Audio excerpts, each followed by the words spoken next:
People's Platform. Good evening and welcome to the People's Platform. 18 of the 25 districts in Sri Lanka are affected by the human-elephant conflict. Last year saw the highest number of human deaths and elephant deaths being reported. Now, several initiatives have been taken by successive governments to find solutions to the human-elephant conflict. Let's discuss what the ground realities are today. I am pleased to welcome to the studio environmentalist Dr. Prithiviraj Fernando. Good evening and welcome back to the show. Good evening. Thank you, Sonali. Dr. Prithiviraj, we know that several initiatives have been taken by successive governments. We keep having these conversations year after year, but the numbers keep rising. And this is one of the crucial issues faced by much of Sri Lanka. Speak to us about what Sri Lanka has done to mitigate the human-elephant conflict. What has the approach been? And how successful have we been? So if we start at the beginning, why we have conflict with elephants is that elephants are greatly attracted to practically all the food crops that we cultivate. Sure. So if we grow food crops in areas with elephants, they're going to come and try to eat it. So of course, if you are a farmer and you are cultivating crops, you don't want the elephant to come and eat it. So then they try to prevent that, and this is where the conflict begins. So the human-elephant conflict, as we refer to that, probably goes back to whenever we started cultivating where there were elephants, so probably goes back a few thousand years. But in the recent past, it has been escalating pretty dramatically, I would say. Now, particularly over the past 60, 70 years, there has been a lot of massive effort to find a solution to this, or at least to mitigate it. The basis of this kind of goes back to a committee appointed by the government in 1959, Okay. which recommended that elephants be limited to certain protected areas, Right. which should be connected with corridors. So this is kind of the blueprint that we have been following for the past 60 plus years. It's a very sort of idealistic, simple, maybe simplistic Okay. kind of solution. Right. The idea being that if we can put all the elephants in protected areas where there are no people, then elephants can live happily thereafter forever without any problem from people. And outside the protected areas, the people can do whatever development work, whatever cultivation they do without any issue from elephants. So if we look at the areas without people today, that amounts to 18% of the country. We've done a survey and we published the information. So this was based on a 25 square kilometer grid where we went to each grid and looked whether there were people, and we did a questionnaire survey. So 18% of the country, there are no resident people. So these are basically mainly the Wildlife Department and Forest Department protected areas, which means 82% of the country, there are resident people. Now, if our 60 years of effort was successful, number one, we won't have a human-elephant conflict today, and the elephants would be in that 18%. So what we have been trying for the past 60 plus years is to put all the elephants in this 18% of the country. Now, when we look at where the elephants are, currently there are elephants in 62% of Sri Lanka, more than half the country. Wow. Okay. And so 18%, there are no resident people. There's no conflict there. But the rest of it, 44% of the country, there are resident people and there are elephants. So practically half the country, this is a big issue. So now this is after more than 60 years of trying to limit elephants to the protected areas. So basically, if you look at the elephant range, the 18%, amounts to 30% of elephant range. So 70% of elephant range, there are resident people and there's conflict. So this is why Sri Lanka, unfortunately, currently has the highest level of human-elephant conflict in the whole world. What have we done to mitigate this? Yes, so the main approach, as it were, was to put the elephants into these protected areas. So for that, we have undertaken all kinds of elephant drives. There are daily drives which chase elephants. There are middle-scale drives where we try to put them into some area. There are large-scale drives which might take more than a year to push these elephants into protected areas. If there is an elephant, a particular elephant, that is causing a lot of problem, we catch it, capture it with anesthetizing it, darting it with various drugs. Then you put it in a truck and take it to a faraway protected area and release it. So we call that translocation. Okay. Then we have been putting up electric fences on the boundaries of these protected areas to keep the elephants there. I would say these are the three main activities that have been undertaken to mitigate the human-elephant conflict. And then, because even if we were doing all these things, the conflict seems to continue to increase. So we have now, over the past years, decades in fact, we have resorted to providing farmers with what are called elephant thunders or alivedi, which are massive firecrackers which the farmer is supposed to confront the elephants, throw at the elephant and chase the elephant away. Dr. Prithiviraj, isn't this a really unsustainable way of going about it? Absolutely. And I mean, so if these things were effective, then we should see a decrease in conflict. Yeah. If at least it should not increase. But if you look at things like the number of elephant deaths, number of human deaths, the loss to the economy, the damage to farmers, the social issues, these things continue to increase, escalate rapidly. So clearly, there's something wrong here.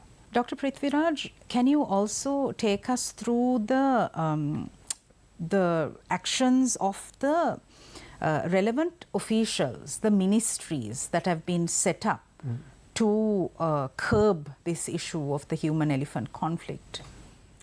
Right. So in Sri Lanka, and actually in other range countries also, in many of the other range countries, human-elephant conflict mitigation has been looked upon as pretty much the sole responsibility of the conservation sector. However, it's not the conservation sector that is creating this problem. It's not elephants were in all these areas. We go and settle there, we start cultivating, and then we have a problem.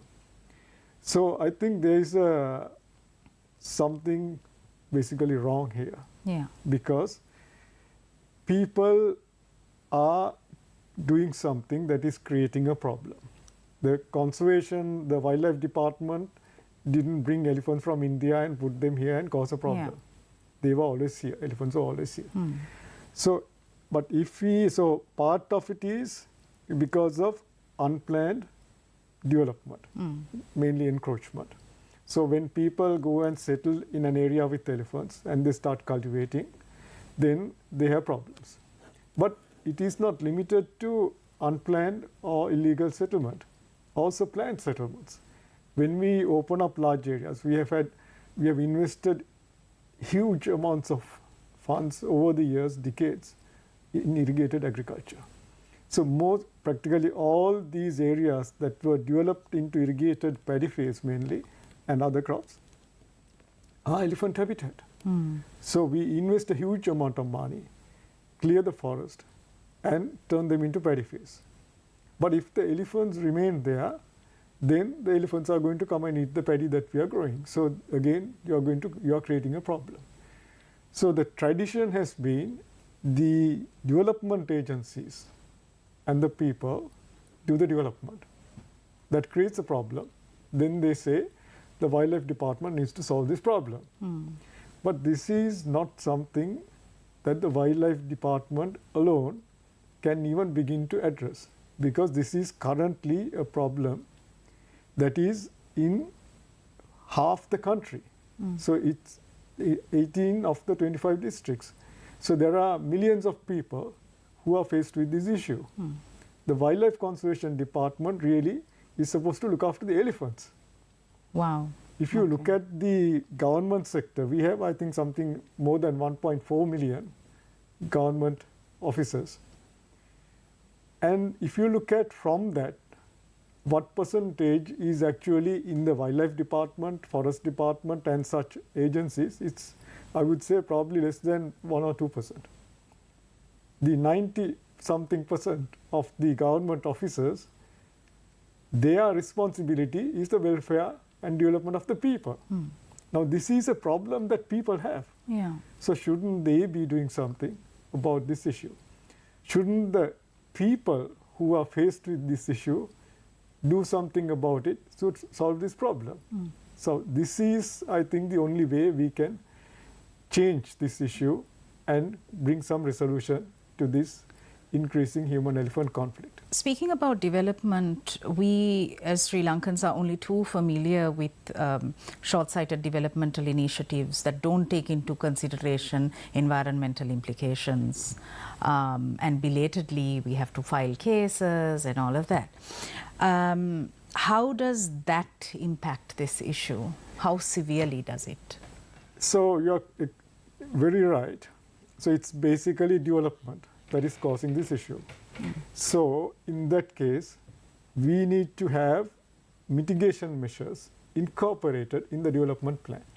So that's a big change that we need to make, and that has been happening over the years to some extent in the recent past. So for example, the current couple of current irrigation development schemes, the Upper Alhara Canal project and the Northwest Canal project, mitigating the human-elephant conflict is also part of the project plan. Okay. So if we continue in that trend, we can begin to address this issue. But we also need to change how we try to address this issue, because for more than 60 years, we have tried to put elephants into the parks and keep them there. That has clearly not worked. So if you only do what you always did in the past, you will only get what you always got in the past. So unless we change, and there are things that you can do which are effective. For example, the problem we have is an elephant comes into the village and maybe raids the home gardens. People in Sri Lanka generally store the harvested paddy in their houses. So the elephant will break the house to get at the stored paddy. In the process, it might injure somebody, it might kill somebody. It causes damage to the property. Or else you have a paddy field and the elephants come and raid the paddy field or other crops. So if that is our problem, if I have a problem like that, I could put up a fence, an electric fence, around my property or around my village or around my crop field and prevent the elephants from coming in. So that has been tried, tested, and has proven very successful. Okay. If you look at what we have been doing, we try to confront the elephants and chase them away. So we get into a fight with the elephant. But the more you fight with elephants, the more elephants will fight with us. Right. So if we act aggressively towards elephants, elephants become more aggressive towards people. So this becomes then sort of an arms race and increasing conflict, and ultimately people and elephants die. All right. So if we can break that cycle and go in for community-based methods, I think we can effectively manage this issue. All right. After this short commercial break, we'll be discussing lasting solutions to the human-elephant conflict. Stay with us.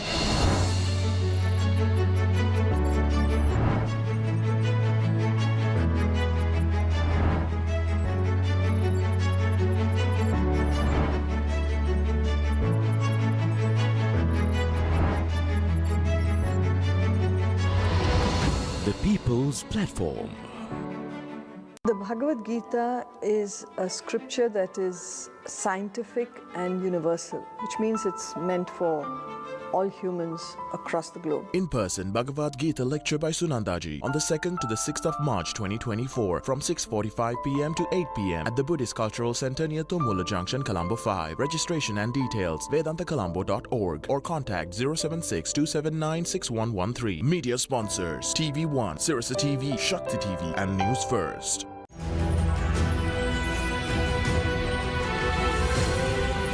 TV1. TV for life. Sri Lanka Navy joined Operation Prosperity Guardian in Red Sea, says US envoy. Indian Energy Secretary in Sri Lanka for talks on electricity project. Will Sri Lanka be paying 200 times more for electricity from Adani's wind power plant? SLT, Lanka Hospital's share transfer on hold. Shootout in Suryavava, wanted criminal gunned down.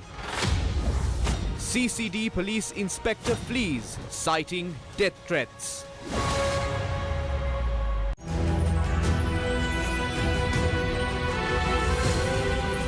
TV1, TV for life.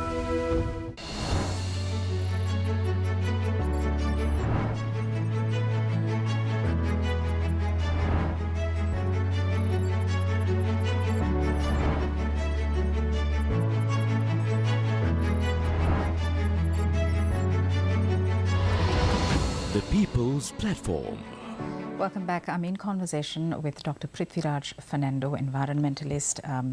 Dr. Prithiviraj, at the beginning of the conversation, you said that in 1959 there was a committee to find solutions to the human-elephant conflict. In fact, you chaired a committee that was appointed in 2020. What happened to the findings and recommendations? Nothing. The plan was prepared in 2020. Okay. I chaired the committee, but it was composed of all the relevant government agencies, the GAs, the district secretaries, then a number of other scientists. So we all got together, we worked very hard and prepared this national action plan. Right. And then it was shared. So for 2 years, nothing happened. Right. But actually last year, the current government appointed another committee, which is chaired by Dr. Sumit Pilapitiya, Okay. to facilitate the implementation. However, the idea was that this national action plan will be implemented or facilitated implementation by a task force, which would have a much bigger say in how it is done and what is done. Yeah. And also, it required a budget, so none of that was done. So this current committee is entirely voluntary. I'm also a member of that. So, but we have been able to make some progress.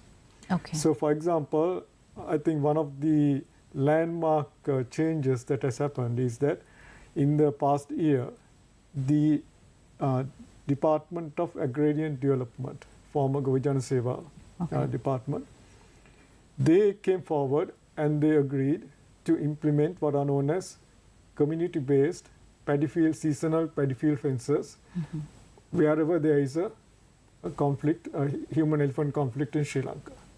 So that plan is now going ahead. And the problem is, if you take a community-based approach to mitigating human-elephant conflict, particularly based on electric fences, you need to put in a lot of fences. Okay. And this is going to cost quite a bit of money. Now, if you look at it, if you try to do this from a conservation perspective, you cannot even begin to you can't even begin this process, because conservation is good for conversation. Around the world, we talk a lot about conservation, but if you look at the actual funding for conservation, it's peanuts. But in this case, it doesn't have to be that way, because this is a problem that people have. All the funding that we have in the national budget, the billions of rupees or dollars or whatever, is for people's benefit. So if you look at this as a people's problem, the funding that is required is nothing. It's a drop in the bucket. Right. So this is what we have been advocating, and there have been some buy-in from the government and the government departments to this. So the Department of Agri and Development is now going to implement these paddy field electric fences. So we are currently training their officials in implementing this program. Because this is, again, when you say implementing, they are not going to go and put up fences around paddy fields, Right. not at all. It requires some technical know-how. They will impart that to the farmers. And because electric fences are expensive, the government will also have to channel funds through them to the farmers. So this is the way forward, I think, that we can actually mitigate this conflict. In the same manner, we are trying to come up with a plan to implement to protect villagers. Right. So the paddy field fences are seasonal because paddy is cultivated maybe once or twice a year, 3.5 months of the year. So the farmers put up a fence when they cultivate. Once they harvest, they take it, remove it, take it back home. Villages are permanent, so we have to have permanent fences to protect the villagers. So to get that going has not been, we have not been very successful in making inroads there. We have been talking to the district secretaries about doing this, but we haven't had that much buy-in from them. Currently, we are talking to the Mahaveli Authority, and they seem to be more interested. So we are hopefully we will be able to proceed in this direction in the future, with hopefully with the district secretaries and people like the Mahaveli Authority. I feel like because it is the most vulnerable communities that are directly impacted by this issue, none of the decision makers actually care, because we don't really value human life because it's so dispensable. So there's an issue there. How do we overcome that? Well, I guess policymakers and decision makers and officials may not value human life, but they value the vote. So, I mean, this is a problem that a very large segment of our country, people in our country face. And it's not just the economic loss, not just the physical loss. If you are in a house and you don't know anytime, at what time in the night, elephant might come and break the house. If you have stored paddy in the house, an elephant can easily knock down a wattle end or mud hut or even a brick house. So if you have to sleep every single day thinking whether elephant will come and now break the house, you hear throughout the night firecrackers going around all around, and you know the elephants are around. You hear a sound in the garden, it might be the elephant coming and eating your banana plant. You can't, a lot of the houses still have outhouses in the night. If you want to, you might have to go out to the outhouse. You are scared to step out of the house. If there's an elephant, you might lose your life. It might be your daughter, it might be your son, it might be your wife, it might be yourself. So I think this also imposes a very large social cost. So this is something I think we need to realize. There is economic loss, there is a social cost, and there is a way out of this. So I think we need to, I mean, clearly human life is the greatest resource we have. So I think we really need to think of these things and take actions that are effective rather than doing the same thing over and over again and expecting a different result. Currently, is there a holistic approach being used in finding solutions? In that, is there consultation between different agencies? is there any room for technical expertise and knowledge of the villagers, the farmers to be used, because they know their lived realities best? Right. Is there this comprehensive knowledge sharing forum of sorts? I don't think there is a forum. Isn't that such a common forum. sense, though? It is. So actually, but I would say that the National Action Plan is a very good step forward. Sure. But we need to get that into the system. Shouldn't the National Action Plan come with a budget so that the implementation can be done, so that people aren't just going around with no funds? Yeah, absolutely. Although the current government has set up a committee to facilitate it, there's no budget to implement the action plan. So that is a drawback. Yeah. So, but also, I mean, it's a little bit easier said than done. Sure. Because we also need to put in the implementation mechanisms in place. Yeah, absolutely. But so with regard to, like I said, the paddy field fences, I see that happening. So I think in the next 5-10 years, human-elephant conflict, everybody wants to solve it yesterday, not going to happen. Right. It's a huge problem. It's a very complex problem. It takes time. But I think we are moving in the correct direction. And if we can also get the village fencing program on board, I think then we can see a future where the conflict will go down, elephant deaths, human deaths will go down.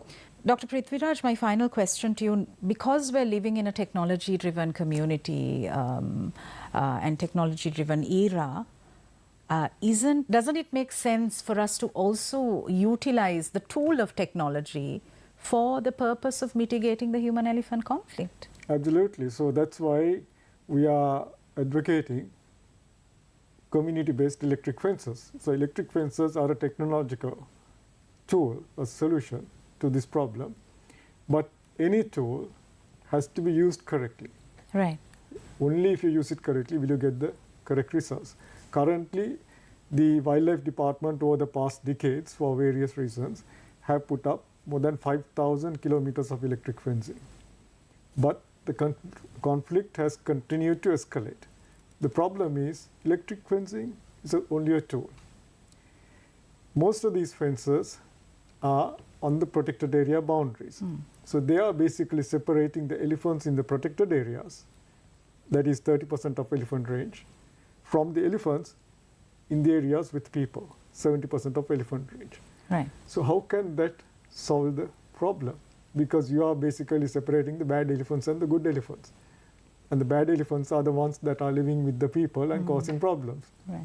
To call them bad. I'm not saying that they are good or bad. But this is the thing. So I think, yes, you are quite right. Technology can give us a lot of solutions. But we need to use the technology in the correct way. And we also need to understand this is a very widespread problem. It's not a problem that is in one little place where we can put in all our technological expertise and create some very fancy product that will solve the problem. This has to be something that the average farmer, villager in Sri Lanka can use to protect themselves. I think that is the way forward. So yes, technology, yes, very much so, but used correctly and the appropriate technology given the context of the problem. All right. Thank you very much, Dr. Prithiviraj Fernando, for this conversation. Thank you. Thank you. Thank you for watching us. We'll see you again tomorrow. Good night.